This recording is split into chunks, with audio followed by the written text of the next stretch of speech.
Well, this video is off because it's hard to see me, right? I can't even put the visors up or whatever to,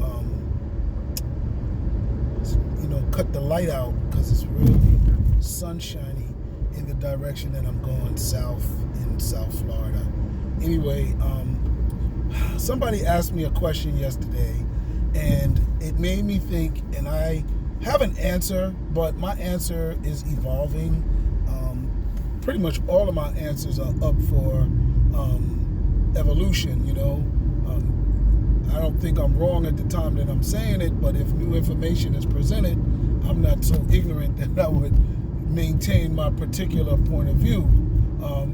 But this particular opinion, with this answer, I don't know, or I have an answer, but it can evolve, right? Somebody asked me when I was selling a book, is my story or my stories empowering?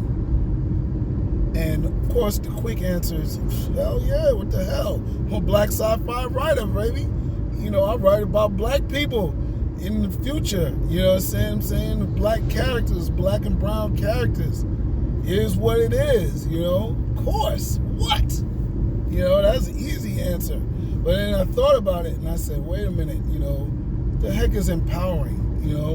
What does it mean to be empowering?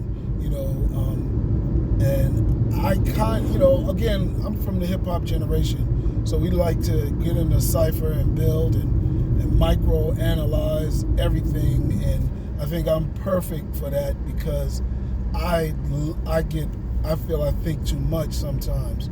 So thinking on what empowering is, right?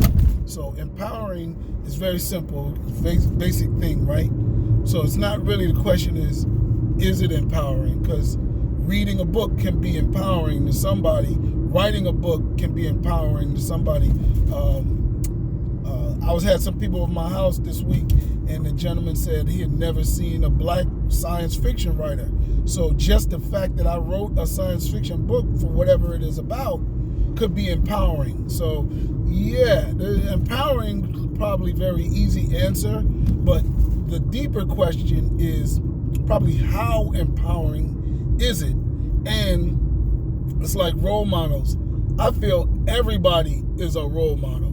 They just a model for different roles. You have to have a role model, a bad role model, or a model of the drug dealer or a stripper, just to be able to say that's what can happen if you do those things. You know what I'm saying? You went to jail after you was dealing drugs for a few years. Bingo, that's what we tell kids. So, of course, you're a perfect role model for drug dealers because you ended up how most of them end up. You a stripper, however they end up, you have a skewed view of men, things of that nature. Again, there it is. So, black sci-fi is very much the same as role models in the sense that they can all be empowering, but how empowering are they? That is my question. And I mean, you can always ask, and probably in another blog I could deal with, should they be empowering? And I think that means how empowering should they be? Meaning, do they all have to have a message? Do they all have to have strong characters? Can we do a Brightburn black character? And I think that's not a problem. I know for me it was hard writing evil. I had to do that for my movie The Death Pledge.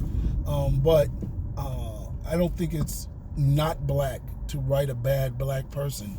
We have bad black people, or black people are capable of doing bad things regardless of whether you see the person themselves as bad or not.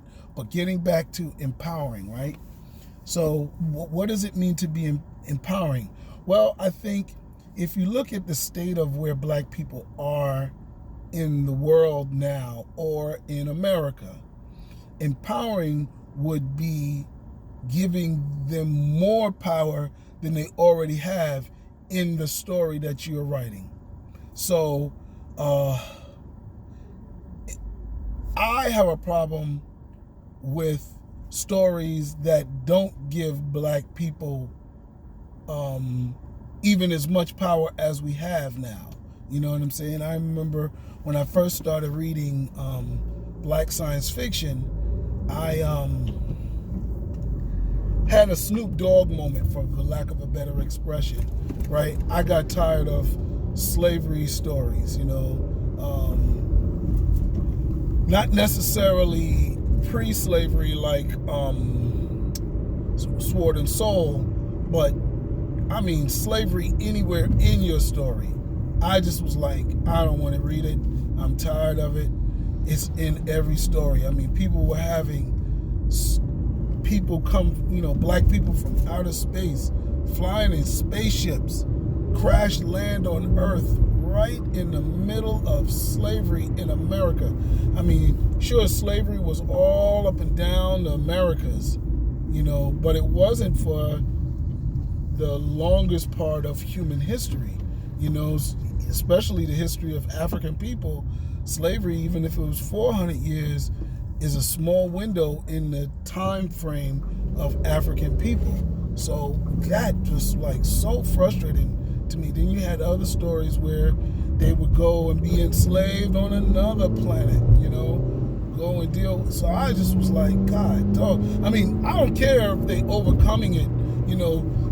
Yeah, you can overcome, you know, but to be down in the fourth quarter and have to lead a comeback is not as empowering as, you know, never having been down in the first place or never having a down element in your story. You know what I'm saying? And I know there's a rise to overcoming things, but even all-star champions face an uphill battle. You know what I'm saying? So you take, for instance, Independence Day, you know, the alien invasion story. The aliens is already coming in stronger. They didn't enslave humans. They threatened them, and humans figured out a way to fight them back. So in that story, they weren't never really down. They got hit, and they had to figure out how to hit back, but they weren't necessarily down, like enslaved, like some of these stories. I mean, don't have their names. It's just, you know, slavery is a hell of a blow. You understand what I'm saying? So that's oppression. So for me, empowering would be meeting black people where they are, right? Maybe in an Black America situation where we are a little bit of disenfranchised, but we are African. We got people that hate us. We call ourselves African American. Now, you know, if you want to be empowering, now you're going to give us more power than that in your story. You know, we're going to have superior technology, right? We're going to have superior intellect. We're going to have superior political power. We're going to be in control. You understand? Now you're talking empowering to me. I don't care whether you're in Africa or not. If it's a multicultural story and black people aren't in power and doing things with the power, then it's not empowering to me. It's cool. It might be inspiring. I'm down with the term inspiring, but it may not be empowering. Like with me, a lot of my stories, you know, people ask, you know, can white people read your stories? Yeah. I watch Chinese kung fu movies. There ain't no black people or white people in them, and I enjoy the hell out of them. So you don't have to have white people in a story for white people to be expected to enjoy it, because it's a story and it can be a good story. So a lot of times in my stories, I may not have any white people, okay? And I have villains, I have problems, and I keep it moving. Those stories are empowering to me because I don't have white people knighting them to give them their power. You understand? I have stories that deal in New York, Harlem Shake. What's the other one? Harlem Shake, Rashida the zombie killer. Yeah, they're saving New York, but there's no white people involved in the salvation of New York. You know, the scientists that they call on in Rashida the zombie killer, those are also black people. The people that know the solution when they get there, that translated the hieroglyphs, those are black people. So, I mean, there's no slavery. I'm not subjugating white people.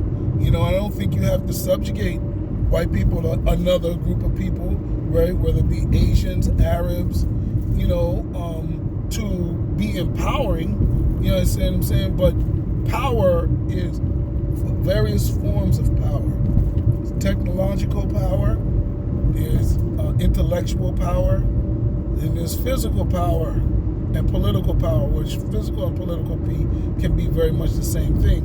But you could be the strongest, or you could be the one in charge of the government. You know, so those are things, and I don't think a lot of people think about that. You know,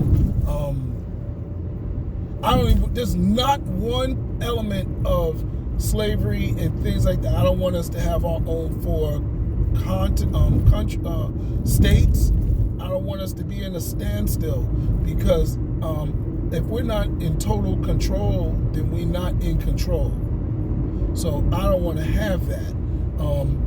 So to me, that's just power, you know, inspiring. It ain't extra empowering. Extra empowering is saying, you know, Africa controls the world, yo.